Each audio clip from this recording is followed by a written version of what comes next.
Welcome to That Game Show, the awkward, inappropriate, random podcast that occasionally talks about games.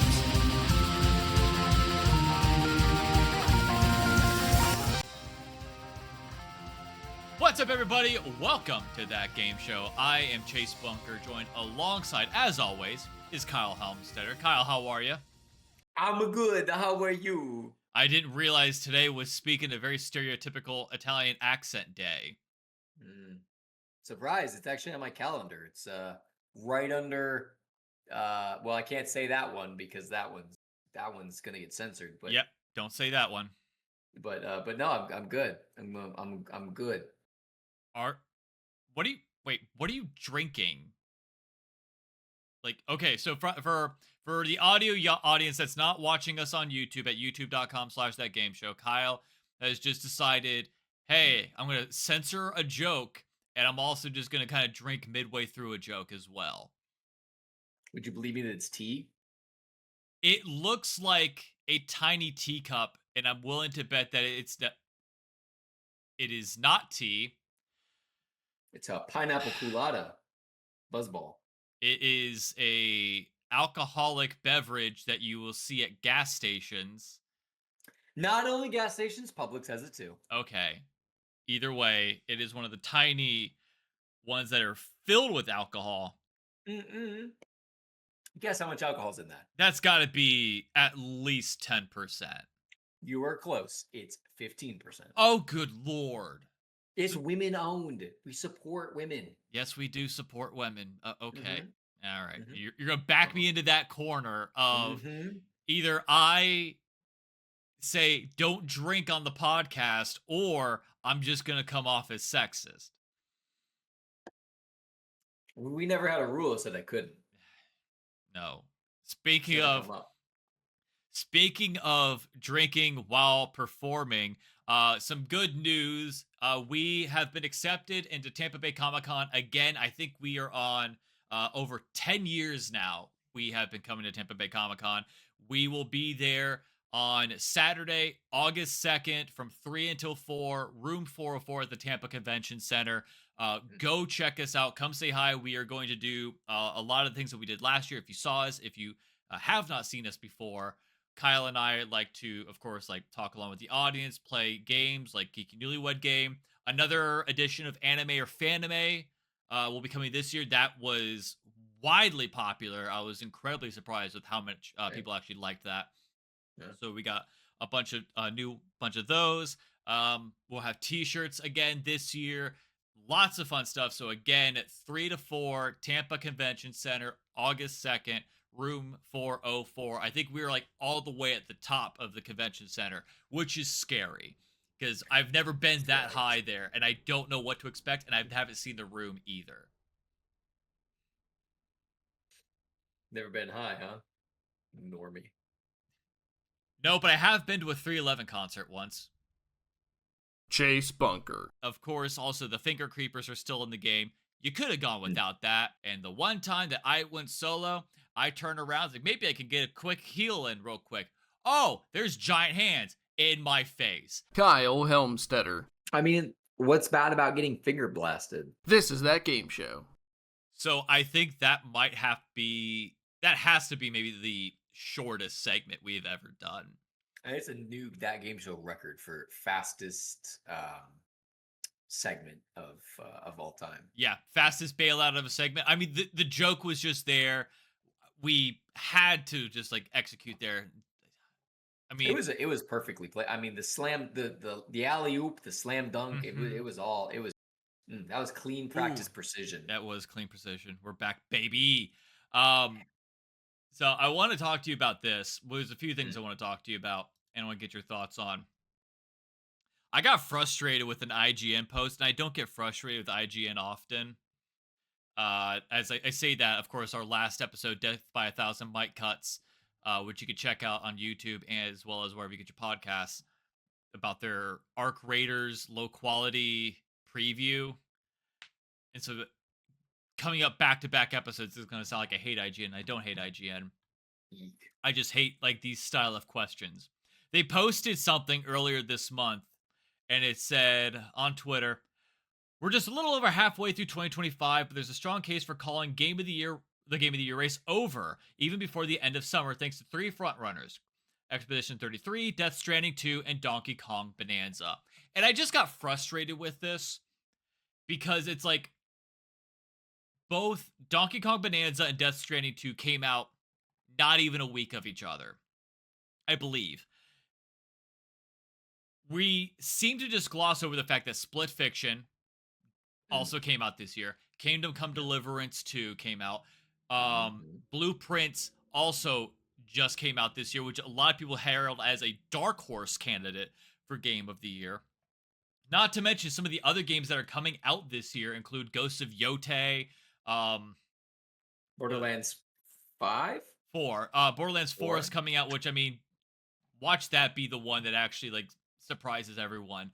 Outer Worlds 2, Silent Hill F, Metal Gear Solid Delta. And it's like, you have so many high quality games that are coming out, and you just say, nah, the race is over. And it's like, I don't understand the rationale when it's July.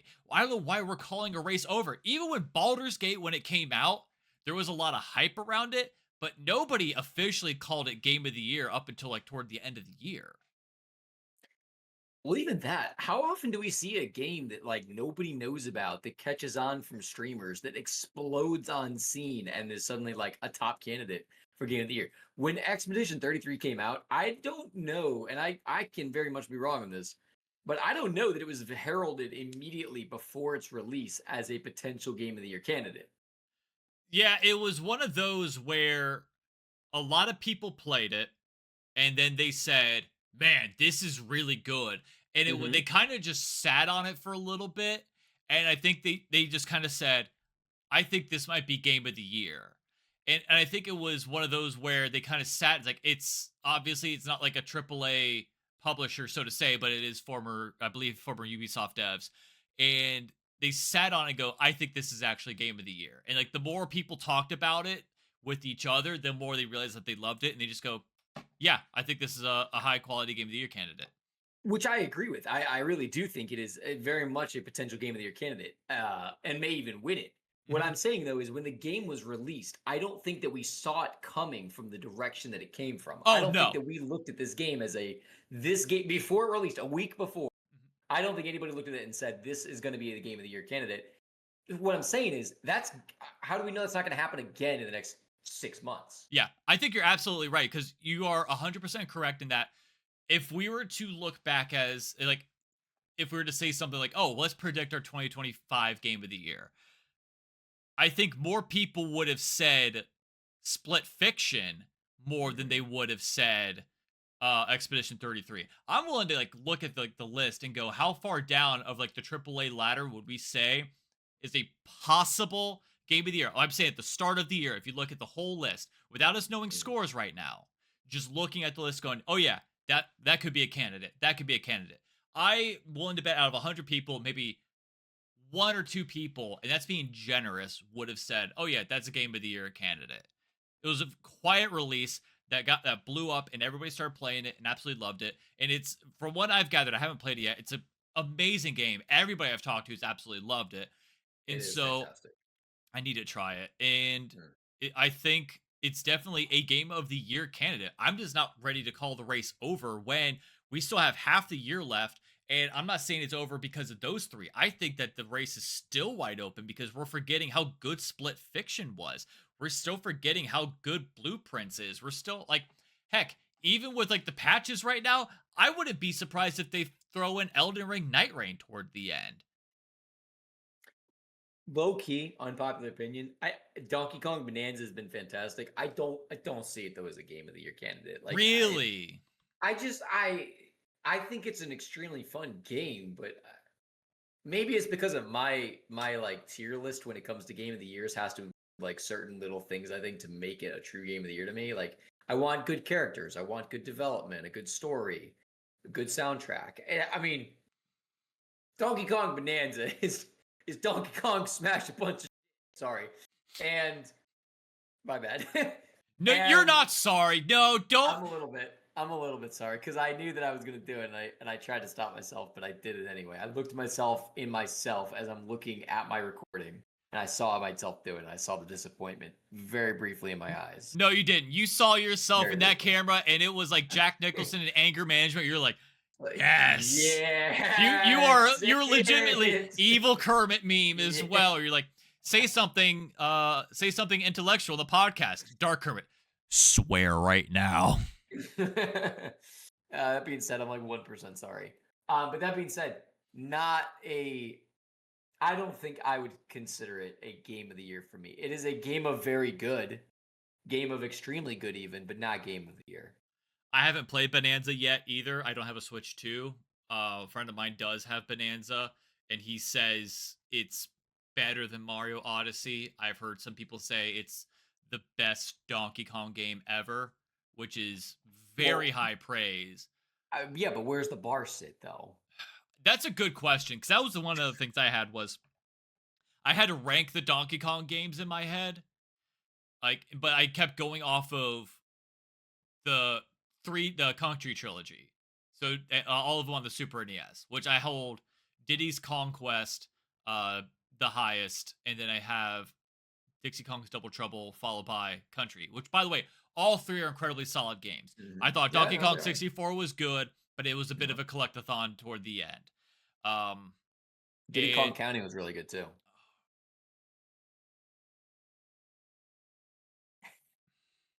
I know what I know what I'm playing next. I know what bumper's coming up here. You like that throwback though, right? That is a great reference that a lot of the older listeners are going to appreciate. A lot of the new listeners, aka Greece, are going to discover coming up in the next segment or going into the next segment. Yeah, I'm not ready to call this race over. I think that this is. I get tired of articles like this.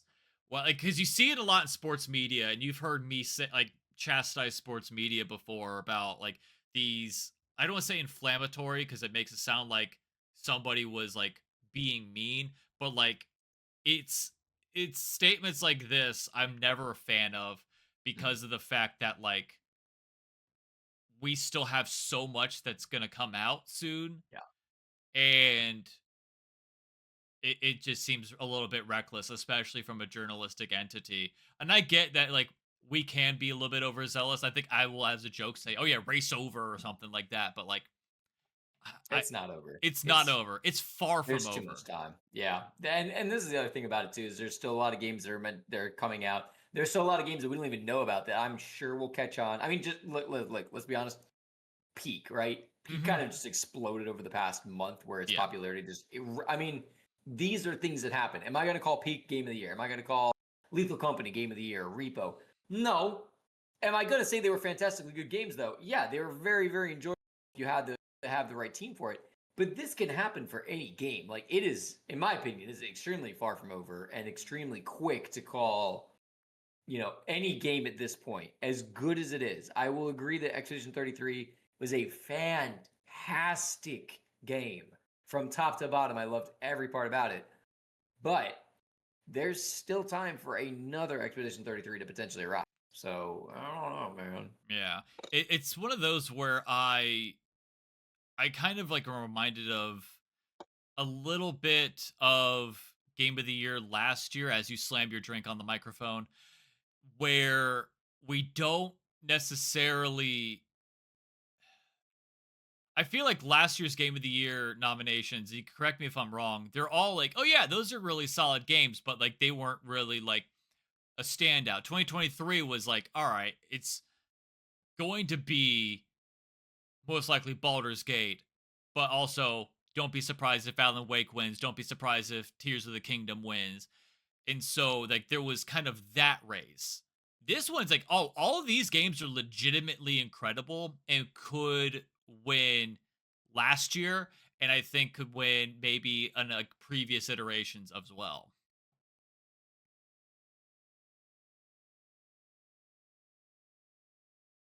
I think that statement is articulately well put, and I do in fact agree. I concur.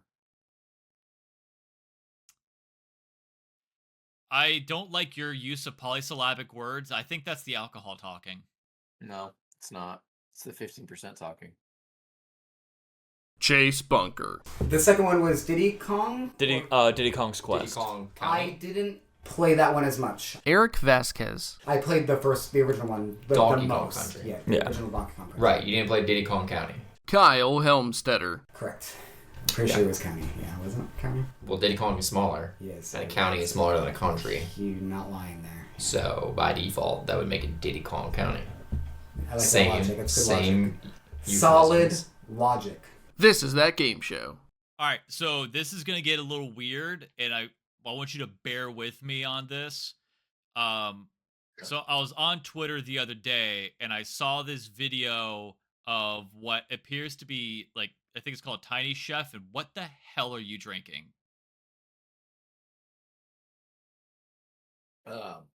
Would you believe it's tea? That looks too small to be an Arizona tea. I see it's green, similar to an Arizona tea, but that looks way too small to be an Arizona tea. It's quick. What's a city in Arizona? It's a Phoenix tea. Smaller. What kind of tea is in a Phoenix tea? Well, this one has white rum and liqueur. And So coconut. you just, first off, this is for context. While we were in between segments, I was just getting things set up. I didn't see him leave. And so he comes back. He just comes in apparently. And I've seen him now having more alcohol. What the hell is this show? Well, I don't have more. I had it to start with. I knew that I was going to finish the other one before the episode was done. So I preemptively, strategically, if you will, prepared the second one.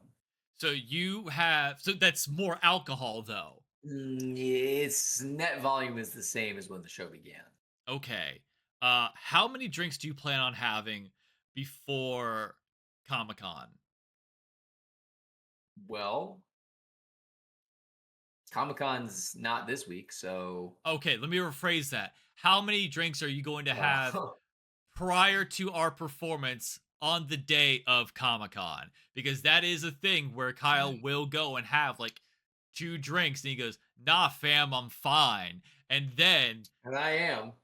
you say that, and I then am. it's me having to do a lot of craziness because like Kyle loves the crowd, and The crowd loves Kyle. yeah, apparently, especially after So it's cooking. We're It- cooked, chat. it is. There's my frustration with trying to have a remotely professional. No, that's not us. That's a strong word. That I is a must say. very strong word. Strong Just word. to have a coherent performance, I think is We're what. having a coherent performance. Are we going to have a coherent performance in 15 minutes? From now? Yeah. It depends how much longer we take because I have a third one prepped. No! And if we don't speed this up, then I'm gonna do it. That was a good. I don't know if you intentionally censored yourself or I if your did, mic I cut did. off. Okay. No, I did. That was me looking at myself and saying, "Not today, Hannibal Lecter." Why would you call yourself Hannibal Lecter? It sounded like a cool name at the That's time. no. Are you saying you'd be disappointed if your name was Hannibal? I mean, I'm not saying that's the case. If my name was Hannibal Lecter, yeah. Well, okay, but what if? Hold on, and hear me out here. What if your name was Hannibal the Edible? And women lined up to get a piece of that Lecter, the sweet nectar, Lecter of the nectar. Yeah, see, I got that Riz, as the kids say. You couldn't even say that with a straight face. Nah, because it's stupid. I'm sorry. It really is. I gotta be honest with you. I hate that. Like, I'm at the age where like I'll see like youth slang and I have to look it up online and go, what does the Riz mean?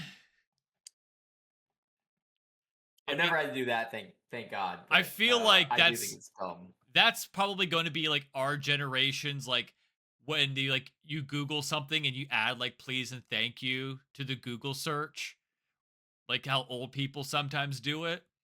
You mean the people that are going to thank ChatGPT for writing their essays? Yes, absolutely, 100%. Can you please write a 10,000 word essay explaining the cohesiveness of modern Yugoslavia?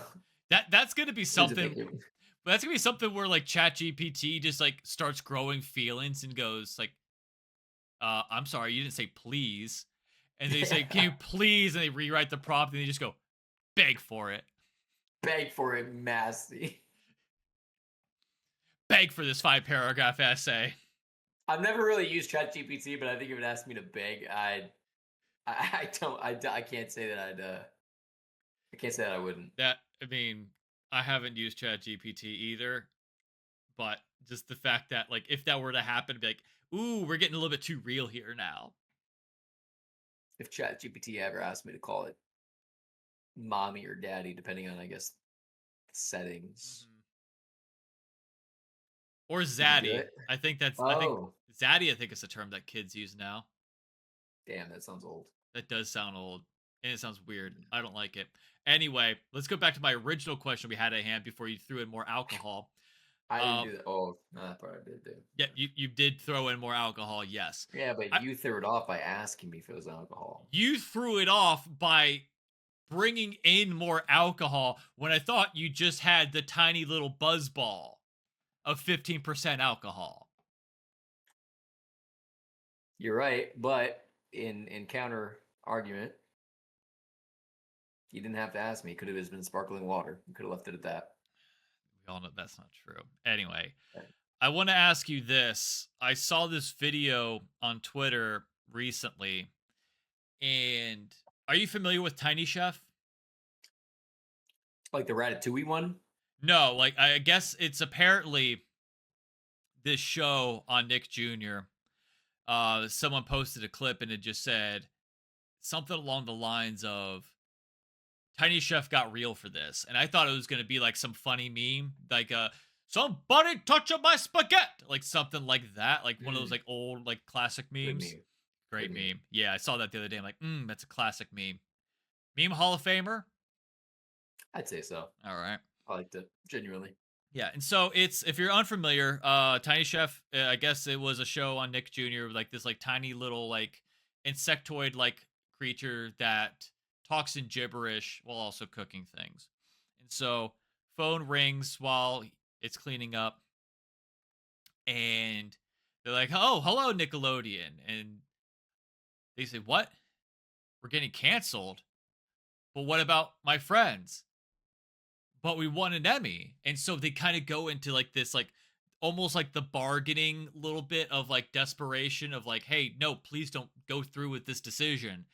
And then you see like this heartbreak on this like stop motion character who then hangs up the phone and tries to like wipe stuff, like dust themselves off their apron, picks up like a broom and then starts crying and then goes to bed, puts their hand in their face and start crying even more. And I'm like, this is the most realist thing like in animation I have ever seen. Also, I'm getting way too emotionally invested into this children's show that as someone with 0 kids, I probably shouldn't be invested into this show, but I saw that and I'm starting to tear up. I'm also at work. So I'm supposed to be doing serious things, and now I have coworkers asking me, "Hey, why are you crying right now?" And I'm just like, don't worry about it. And so, thankfully, some good news here, and I'll lead to my point in just a second. The show got saved because a whole bunch of people donated, and I guess it's got saved. It's going to go. I think it might be up on YouTube now.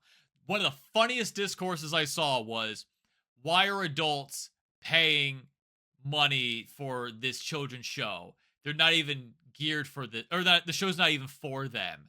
And I'm thinking to myself, what 4-year-olds have money? Like, it's not like you can hit up the 4-year-olds and be like, hey, 4-year-old, donate to my Kickstarter or my Indiegogo to help keep me in, keep this show alive.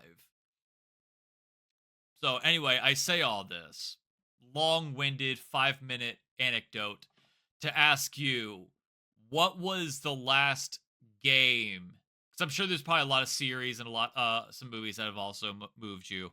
But what video game would you say has moved you emotionally, or at least the last one? That's a good question. I'm curious on how far are we into recording on this anecdote that took you this long? How far?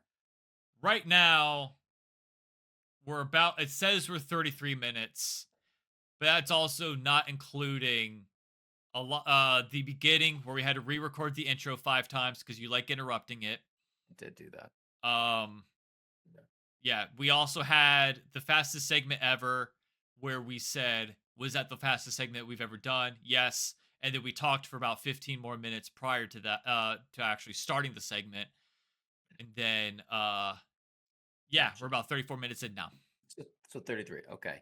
So here, I'm going to answer your question. I'm going to answer you with one of my own questions though, too. Why the f would I watch Nick Jr.?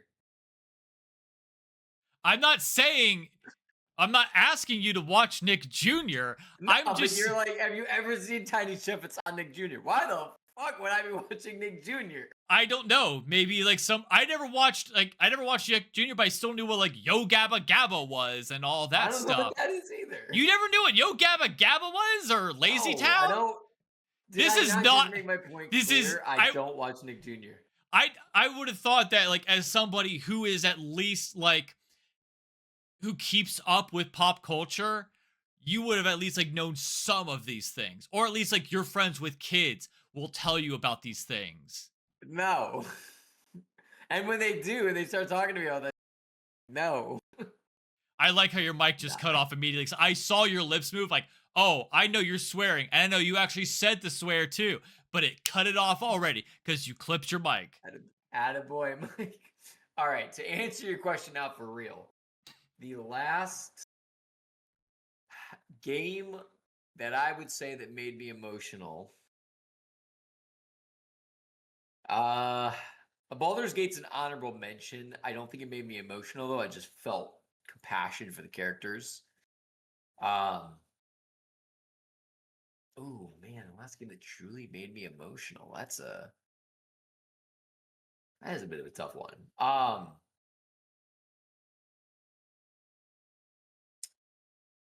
I'm going to do 2 honorable mentions. We're going to give honorable mention to Baldur's Gate. Honorable mention, this is absolutely insane, to Zenless Zone Zero, a Gunnar game. In chapter, I want to say 3, with the Sons of Caledon, a character sacrifices herself, who has now become my absolute favorite character. But in her sacrifice, she says the coldest line of all time as she goes to do it, which later, I'm not going to spoil it. There's a whole thing about it. But she looks at one of the characters and says, "Don't cry, it only makes this harder." And I was like, wow, that's a great line. And then she does it, and it's like the time as it slows down and the background turns to kind of like nothing really, and there's a music, like somber music. She says that, I'm like, oh, wow, okay. I was not really ready for that in a Gunnar game, but here we are, and I'm feeling a lot of stuff right now. So that's an honorable mention as well. I would, out of a left field pick, actually, I would probably go Fallout 3. And this is a weird one. I know it's a weird one because they don't really do anything special. But there's something to me about playing the game as the character, looking for your dad, you go through all of these, you do all of these things. You finally find your dad, who's not happy to see you initially because you obviously left the vault, and without getting the spoilers about it, you find him where he's at. I mean, by now everybody's played Fallout 3, you'd think, right? But I haven't played it, but like it's an old enough game, so let's also be respectful of spoilers. You find him and he's not. I wish I didn't, but like obviously, you know, I'm sorry. I Say grew that. up. Say that again. You got your mic cut off. Oh, good, we're doing this again. Yep. He, he takes it back and he says he's happy to, and then he dies, probably in game, or rather in out of game, I guess. 10 minutes later, and everything your character has done up until this point kind of just gone. And the rest of the game is you essentially doing what your dad was gonna do, and the premise just turns into find your dad into your dad's dead, and you saw him for 5 minutes. You got to literally have almost nothing with him, but you got that, and I don't know. I was like, that's a punch in the gut because it's like your character is designed to do all these things, and your goal is so simple, and going through all of this tragedy of this post-apocalyptic wasteland just for the only person you actually love to die. Yeah, that's pretty rough. Yeah. I think with me, the honorable mentions, I'll say, were both Ori games, Ori and the Blind Forest and the Will of the Wisps. Both of those were massive, like in the feels moments. I was late to the Mass Effect party, so when I see Morden dying in 3 and Thane Krios also dying from his disease. The Thane one I think got me more for some reason because like the Morden one was already spoiled for me, but the Thane one wasn't, and so I think that one kind of hit me a little bit more. The most recent one, and this one got me like, whew, this one got me.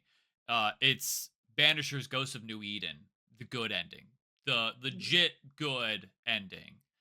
So if you're unfamiliar with it, it's from the people that made Vampire, where you play as these ghost hunters. They're called Banishers. You're in kind of like this like colonial northeast US area, and your wife is like the ghost hunter and you're kind of more like the apprentice. Well, the wife dies in the game, and so she becomes a ghost, but she's with you on your journey, blah blah blah.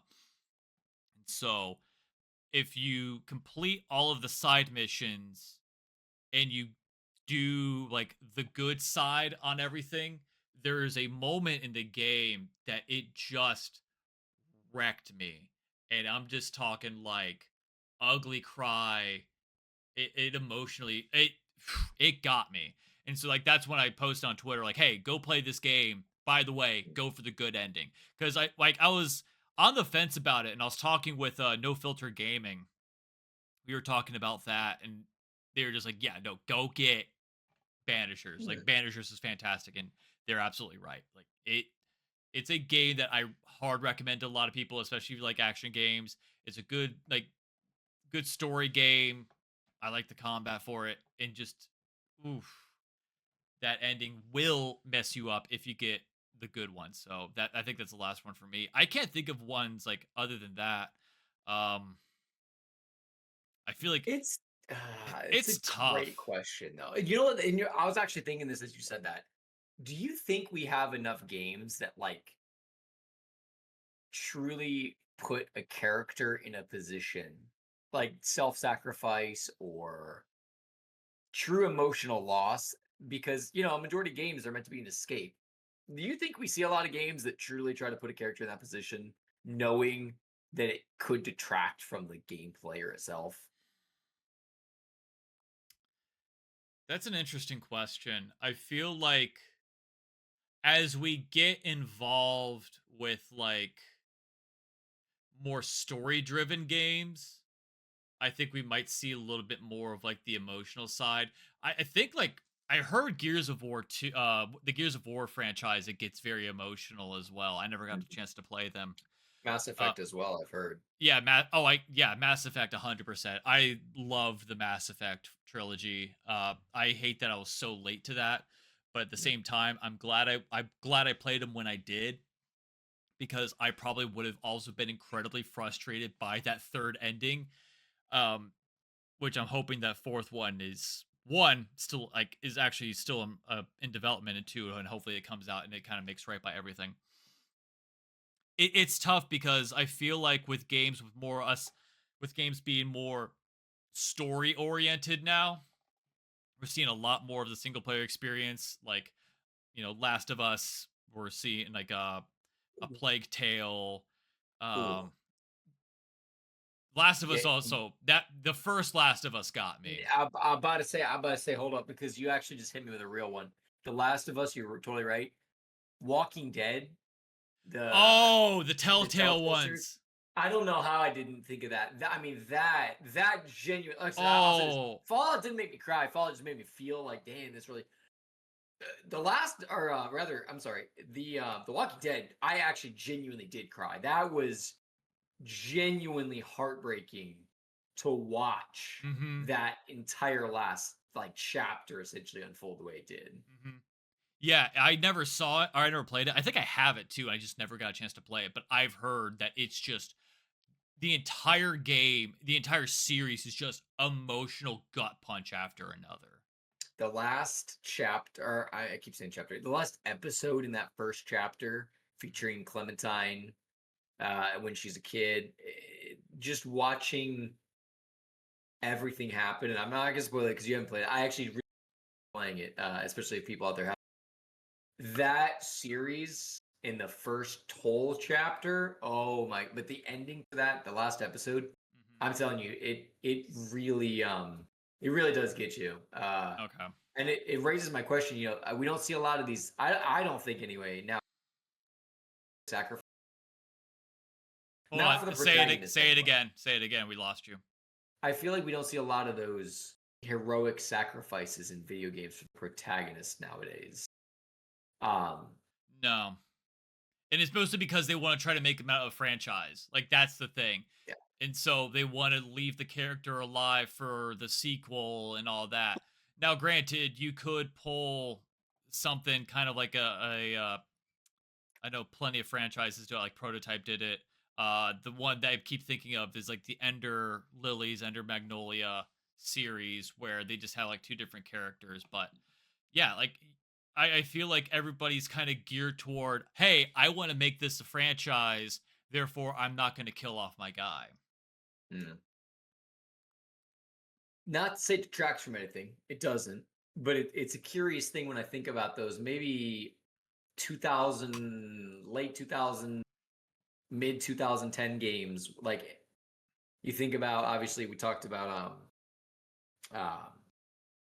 Mass Effect. Mm-hmm. You have Dragon Age, in which in the first game your character can sacrifice themselves and do the job of the